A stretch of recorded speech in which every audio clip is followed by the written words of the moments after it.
biases in investing. And I think, that ties into what I was doing over the last 2 weeks. It's how do you make sure that when you're investing, your biases are not creeping into your investment strategy? We have put together a list of 5 important biases that I think it's worthwhile talking through here. So first one, anchoring and confirmation bias. What do you think about this one? The way that I would describe it is like when a child starts to realize that they have a self that's separate from the world. Before that period, they think that their mind and their vision and what they see in front of them is the whole world. This is a little bit like what we are when we use anchoring or confirmation bias, which is over ascribing importance to our own analysis, the work we've done in the past, and sort of assigning yourself deity-like attributes in your process.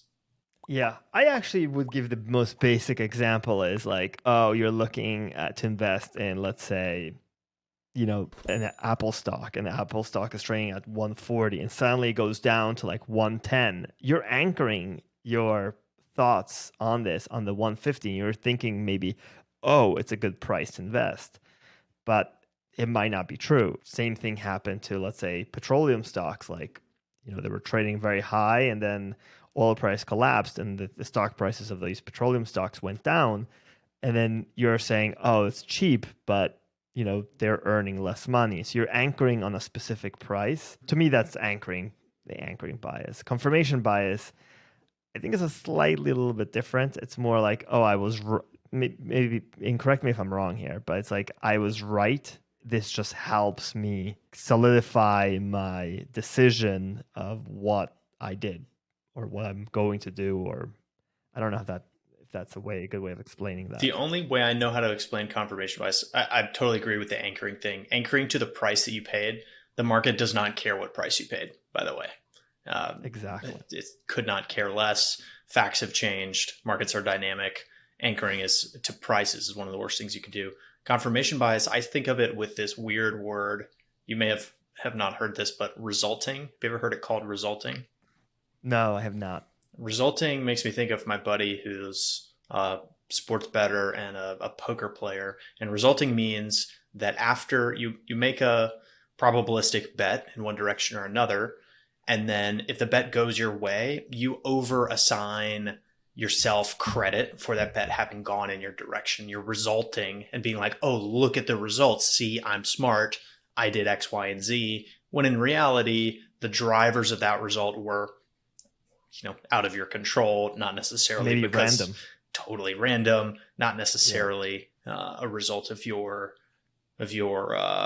own expertise or brilliance. And I would say that the place that this is happening right now in Arizona, we just legalized sports betting, and all these sports books that are trying to get people on their apps are using confirmation bias and trying to get people into good bets to be like, oh, wow, my first bet hit. I'm a genius. I'm going to keep using this app, which is why their customer acquisition cost is like $30 to $70, and their lifetime customer value is between $500 and $1,200 because they are gaming the confirmation bias of everyone who's participating. Okay, let's move on to the next one. Loss aversion bias. I think this is like totally different on the other scale. This is more of, I don't want to risk enough because the pain of losing $1 is way more than the gain or the feeling of pleasure I get by gaining $1. I think that's the basis of this. I don't know how much we can talk about this, but what are your thoughts about this? Totally agreed. Losses hurt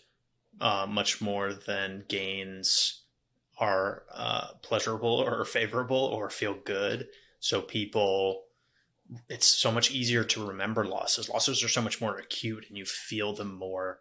And so this bias has to do with people who won't take any risks, even if the risks are maybe a good bet probabilistically, right? Like over the long run of your life, you should have exposure to productive assets, right? That's not a crazy thing to say, but if you have extreme loss aversion bias and you say, I don't know, my grandfather lost everything in the crash of 29. I'm never going to invest in any markets. Then you may have loss aversion bias that keeps you from participating in compounding, which is arguably the most magical thing in financial markets is compounding.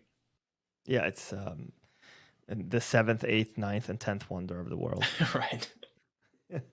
I do think so. It's interesting. I've been thinking about this for a while, and I do think the loss aversion bias is somehow implicitly driving the increase in returns when volatility is high. So, investments that have high volatility will not attract the kind of investor that has a large aversion bias. And as a result, as there is a lower interest in that investment, the returns usually are higher. I think there's a direct correlation between this bias and the relationship between risk or volatility and returns.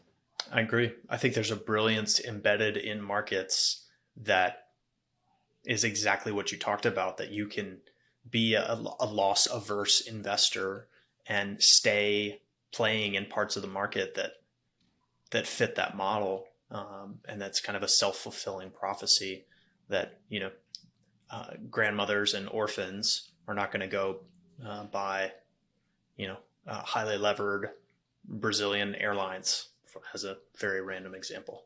So yeah, they're less likely to participate in that vol. Next one, hindsight bias. How would you explain hindsight bias? Hindsight bias is taking a history book and mapping it to the future and over extending your range of confidence about how much the future is going to look like the past. So this is different from recency. So recency bias, right? So like people remember their own predictions of the future more accurately than they actually were. Perhaps you had lunch with your brother or a colleague and you mentioned how much you thought housing was a great investment in 2018, and your hindsight bias would tell you would be the thing barking in your ear saying, "Oh, I knew that, right? I said that back in the day." It's a bias that tells you that you were right, and maybe you do have some extraordinary ability to predict the future. But now you will remember those right, and you forgot all the times of things that you said that were totally wrong, which is like, oh, Google was overvalued in 2016. It's like, sorry, you forgot that one, but you remembered the one thing you were right about. The next one, which I think is very important, is trend chasing bias. And I'm not sure if this is actually like a bias in itself, but it is a pattern of humanity that when they see, good returns, they will go after that. This is a really interesting one. I have never seen this written down like this, but I very much believe in this. And I think that this is the reason that over long periods of time, I would point anyone to an AQR white paper called A Century of Trend Following Investing. This is probably why trend following investing works over the long term. Is that exactly? I mean, I really do believe that, like you have like the January effect and all these other things. Those are implicitly bias in human behavior that they're are psychological those opportunities. Yeah, totally agreed. So this is a bias where I like to say, who is the factor guy? Eugene Fama talked about how momentum is the premier anomaly in markets. It doesn't make sense to him. He's the guy who, the father of factor research in equity markets. And he said momentum is the premier anomaly that makes the least sense to him. This is a cousin of that same thing. People look at charts of what's going up and they attribute goodness to that because of recent price history. And that's, I think it's called somewhere else recency bias, right? Where they will say, it's the bias where people will give more importance to recent history, recent events than those in the past. So if this did well now, okay, I'm going to go into it. Yes. This could be the same thing. To me, recency bias is just ascribing, it's like you only have 3 months of past newspapers. And instead of reading newspapers from way back when you just read, your Twitter feed, which has 90 days worth of news in it, and you ascribe a ton of importance to that, when in reality, I think it's been like pretty well shown that you're much better off reading, looking at models that favor longer time frames and reading more about human history and psychology than reading the recent news. It is likely more accretive to returns. I don't know that for a fact, but that's my thought on it. Yeah. I think there's another bias that, I mean, I didn't list it out here, but it's the illusion of control over certain events. And I think we talked about it like in the beginning of this session, but like people believe that they have control over way more things than they really have. Stock price. They think that, I'm not going to get into this, but very detailed, but I think there's a large amount of people that believe that they have the ability to predict stock prices, or they can control returns year to year. Yeah. And it's totally much more random. Couldn't agree more. Yeah, people most definitely want that control. They go out and try to purchase that control from, big banks and insurance companies in the forms of structured notes and annuities, right? People really want that, but I would say history tells you that markets are not the place where you go and get a lot of control. I think anchoring is just such a good one to think about, because you need to contextualize yourself as an investor in this huge sea, this vast ocean that is the markets, and understand how little the price that you paid matters to the market, right? And really focus on decision engineering much more so than the price you paid per stock, right? The market really doesn't care. You need to have the ability to reevaluate situations as information and news changes. Yeah, I think what you're also meant talking in between the lines is like the availability bias is what we said before, which is essentially it's more of it's a mixing of circle of competence and opportunities. I think the more opportunities, it's like the person who's a specialist will only see the best opportunity in that space. And so they will think that the best opportunity in that space is really good.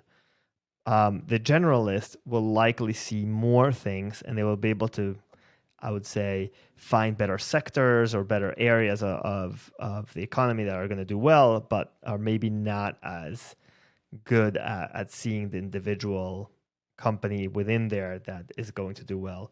I think that is one of the big biases that we haven't included here, which is more of, based on my, the human mind, the capacity to process information is X. And so we will have a bias of choosing within the available universe that we touch upon. It's more like a tech employee will probably think that, technology is the best place to invest your money. In a biotech or, a pharma, healthcare will probably find more opportunities in there. And notwithstanding, like, that the portfolios of those two people will likely be weighted a different way in different ways, right? Totally. The availability is a really good one. Scope is exactly the idea, right? You talked about the generalist who can maybe zoom out and look at a lot of sectors and get some ideas from here and there, but someone zoomed all the way in to early stage biotech just has a different scale, right, of risk and outcomes and the dispersion of available opportunities in that space. That's what makes markets and price discovery just so interesting, is the range of participants, right? But yeah, knowing your limitations, circle of competence, great phrase to use there.